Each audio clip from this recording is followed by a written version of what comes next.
अधिकतर धर्माचार्यों यहाँ तक कि सामान्य जन का भी यह मानना है कि जितनी आयु ईश्वर ने लिख दी है उतनी तो होनी ही है। इसका अर्थ हुआ कि किसी भी प्राणी की मृत्यु तभी होगी जब ईश्वर द्वारा निर्धारित उसके जीवन का समय पूरा हो जाएगा। इसके साथ ही यह भी मान्यता है कि यदि किसी को कष्ट मिलना लिखा होगा तो ही मिलेगा, अन्यथा कोई भी किसी को हानि न पहुंचा सकेगा। इन लोगों का यह भी मानना है कि जो ईश्वर के द्वारा लिख दिया गया है वही होना है। इस विषय में मेरा कहना है कि प्रथम तो ऐसा बोलने वाले स्वयं अपनी ही इस बात पर विश्वास नहीं करते, क्योंकि अक्सर पाया जाता है कि यदि ऐसा कहने वाले के सामने कोई अन्य व्यक्ति तलवार तान कर कहे कि जो भी तुम्हारे पास है मुझे दे दो, अन्यथा मैं तुम्हारी गर्दन धड़ से अलग कर दूंगा, तो यह व्यक्ति तलवार वाले व्यक्ति के दबाव में उसके सामने समर्पण कर देगा। उस समय वह क्यों नहीं सोचता कि समय से पहले अर्थात भाग्य में लिखा होने से पहले यह व्यक्ति मुझे कोई हानि नहीं पहुंचा सकता।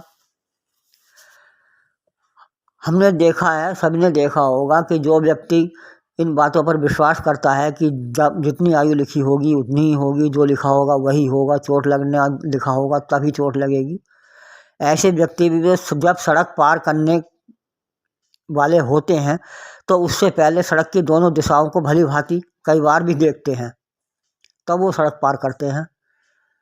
उस समय कहाँ भूल जाते हैं वो लिखा होने को।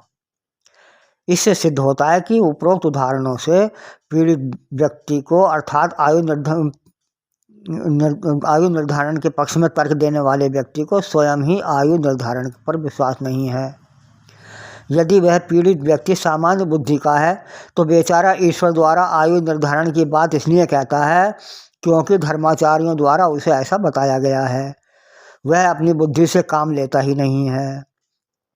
और ये कथित धर्माचार्य या तो स्वयं भटके हुए हैं या फिर अपनी स्वार्थ पूर्ति हेतु साधारण जनता को भटका देते हैं, क्योंकि इनका तो यह रोजगार है।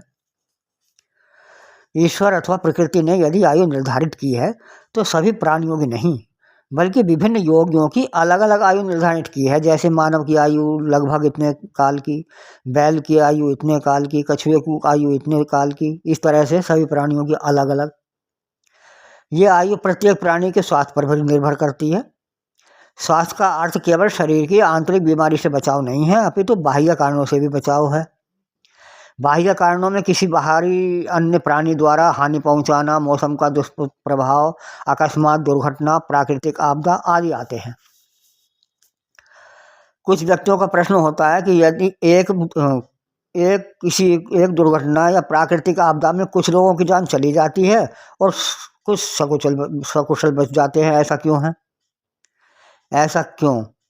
इसके उत्तर में मेरा मानना है कि यदि उस दुर्घटना के समय बचने वाला व्यक्ति और मरने वाला व्यक्ति दोनों एक दूसरे के स्थान पर होते तो बचने वाला व्यक्ति मरता और मरने वाला व्यक्ति बच जाता। उनकी अलग अलग स्थानों पर उपस्थिति ईश्वर द्वारा निर्धारित नहीं की गई थी। जैसा कि मैं अपनी वीडियो आदि में बता चुका हूँ कि प्राणी द्वारा कर्म करने में ईश्वर का कोई दखल नहीं होता। मौसम के दुष्प्रभाव का भी अलग अलग प्रभाव प्राणी के शारीरिक स्वास्थ्य पर पड़ता है और प्राकृतिक आपदा का भी परिस्थिति के अनुसार प्रभाव पड़ता है। और मैं अपने अलग किसी एक वीडियो में पूर्व जन्म या और पुनर्जन्म को तार्किक आधार पर कल्पित सिद्ध कर चुका हूँ। जिस प्रकार की मान्यता है उसको, तो ईश्वर द्वारा एक ही होने के विभिन्न व्यक्तियों की आयु अलग अलग निर्धारित करना बुद्धिमत्ता नहीं होगी, और ईश्वर बुद्धिहीन कैसे हो सकता है भला। इसलिए मैं यही कहूँगा कि ईश्वर ने किसी की आयु निर्धारित नहीं की है। जिस प्रकार ये नियम है वो मैं पहले बता ही चुका हूँ।